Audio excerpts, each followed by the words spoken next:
Jujutsu Kaisen chapter 260 is one of those chapters where when you finish reading the chapter, you either start screaming with hype or you start punching the computer screen in frustration because the blue balls that the cliffhanger leaves you with, there is no in between in your reaction. So we open up the chapter with Todo and Yuji and they're facing off against Sukuna, and as you would expect, the third team up of the two best Jujutsu buddies is one that lives up to all the hype you would expect, because despite them not having fought side by side in quite a long time, these two, they just seamlessly start sliding right back in where they left off with damn near perfect coordination. This is even more impressive when you realize that all of this is being done with Todo using a modified arm in the process, and while also fighting against Sukuna, who has prior knowledge of the Yuji and Todo teamwork due to sharing a body with Yuji in the past during the two battles that they fought side by side in season 1 and season 2 of the anime. Hands down, two of the best fights that we see in each season and in the series itself, and when this gets animated, they're going to be going 3 for 3. Gege has magic with these two. So the way the narrator explains this is that Todo is using a vibra slap, which is a device that makes a sound from the impact of the vibration the device makes when it strikes the wooden box. What's happening is that Todo is basically using that in the place of his normal hand in order to use the Boogie Wogie, and we learn that due to the way the device is set up, it's possible for Todo to switch 50 times in 1 second, which in a battle with Sukuna is 1 second being a lifetime. So the switch is going to be crucial, as we'll see, particularly because each of these three involved know the mechanics of Todo's technique, or at least in the case of Sukuna, he thinks he knows, as we'll find out soon. So Sukuna, being the observant person that he is, he immediately starts clocking Todo's hands with his eyes, watching them very closely, while also keeping the possibility that Todo can use a false clap to throw you off, as we saw in the past when he and Yuji teamed up. However, Sukuna isn't one to not try to land the blows when he can, and he goes right for Yuji with a charge up attack, but Todo and Yuji, they get one over on him, and the two, they deliver a side attack at Sukuna, with Yuji slamming his fist into his kidney / rib area, and Todo kicking Sukuna in the face as well, which for all my potential fighters and my boxing fans out there, you know how much damage those body shots they can do to a fighter, particularly one who's winded or they've been fighting for a long time, and that's the beauty of their teamwork here. Yuji goes low and Todo goes high, one going for the knockout and one going for the long gamer. This is the ultimate annoyance for someone like Sukuna. This is where we learn from the narrator that a binding vow has been placed on the limit to the number of switches. It lets Todo have multiple targets for the technique and the widened range, and this is because during the 1 month where everyone was training for the big battle, Okotsu kept pulling double duty between training himself, training with Yuji. You also had Okotsu working with Todo this entire time, which once again, we throw another point up on the scoreboard for Yuto Okotsu, because he might be out of the game currently, but through the narrator and his actions during the time skip, he's at the very least contributing in a major way. This leads to the battle spreading out, and Sukuna says another quiet part out loud, which is that among all the people he's gonna have to deal with, Todo, he presents the biggest problem, because he's coming at a time where Sukuna has been put through the ringer, fighting so many battles back to back and taking so many of those soul disrupting punches that Yuji has been throwing that weakens the barrier between Fushiguro and Sukuna, which it makes you go back to that boxing analogy. Yuji isn't just trying to score a knockout punch so much as he's trying to wear down Sukuna via body shots, which is what makes their battle so interesting. A big blow fighter looking for the finish in Sukuna versus a fighter who's trying to wear you down and basically win by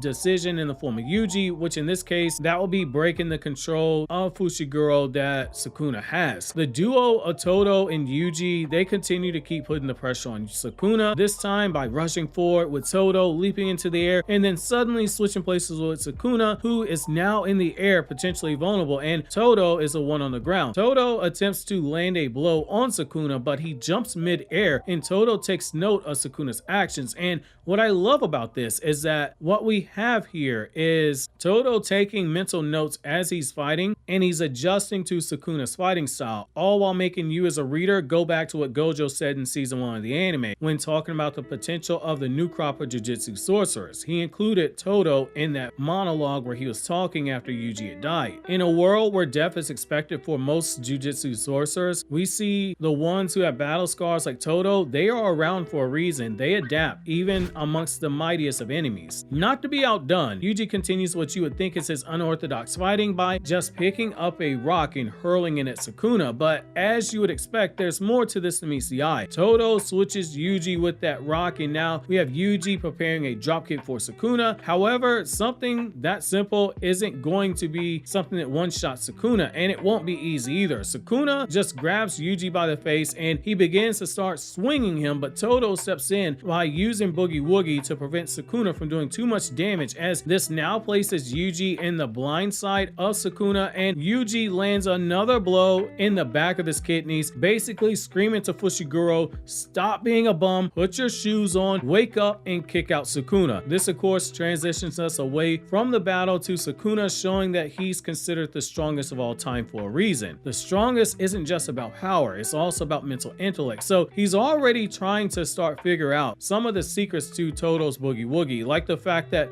he can adjust the minimum and maximum number of switches from a single tap, and Sukuna realizes that in most circumstances it would be impossible to get used to Boogie Wogie and adapt. But being the bright guy that he is, and the professor in anime and manga BS sciences, Sukuna believes that he's come up with a potential crack in Todo's technique, saying that there's one moment where he can predict the timing with absolute certainty, which is the moment that the focus has been increased and Sukuna comes up with the plan. He's gonna go for a knockout punch, saying that the moment that he faints by not switching when he taps, he's going to end it once and for all. Once again, showcasing that big blow mentality that Sukuna has when it comes to fighting. However, Sukuna, for all of his big brain strategy, he's made a grave miscalculation. Todo can also switch places with Mei's crows, something that we as the audience know, but Sukuna didn't know before this, which is again dramatic irony. We know something the character in the universe doesn't know, and this puts him in another disadvantage because now the battlefield, it is shifted yet again, and Todo is bragging, saying that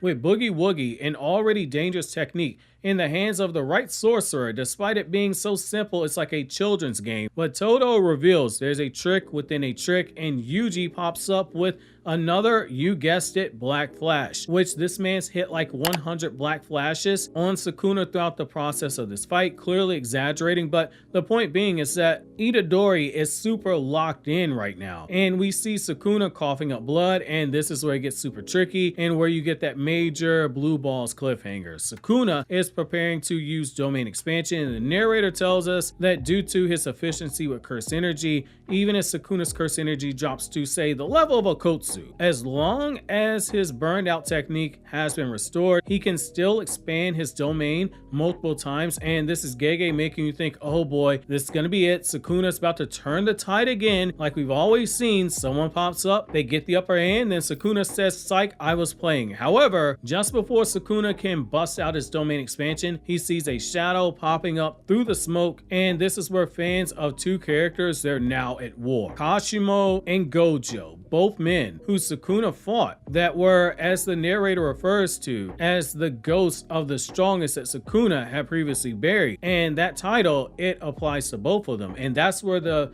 beauty of the entire debate is coming in with readers. Both Gojo and Kashimo, they were considered to be the strongest of their eras, and Sukuna did technically beat both of them. He took out Kashimo as fast as I shoot my shot at the streamer Sky T if I got a conversation with her, and Gojo was beaten after arguably a top 10 shonen fight of all time that used every metric of the power system in Jujutsu Kaisen. Now, as we head into the next chapter, it is worth noting that if we go back to that chapter where it was Gojover and we saw Gojo waking up in the airport and he's speaking to Geto and he's being burdened with regrets not being able to reach Sukuna, realizing Sukuna didn't use his full power, the symbolism, it was there. The airplane, it hadn't yet departed. So there was always a backdoor way to bring back Gojo, and his body did vanish pretty quickly because Ui using his curse technique, but his body, it was also literally cut in half like a Kit Kat. But then again, with Kashimo, he too went out in a rather gruesome way fighting against Sukuna. So regardless as to how you put it, someone played the role of Humpty Dumpty between the two. Someone fell off the wall, but this time Humpty Dumpty, when he gets put back together again,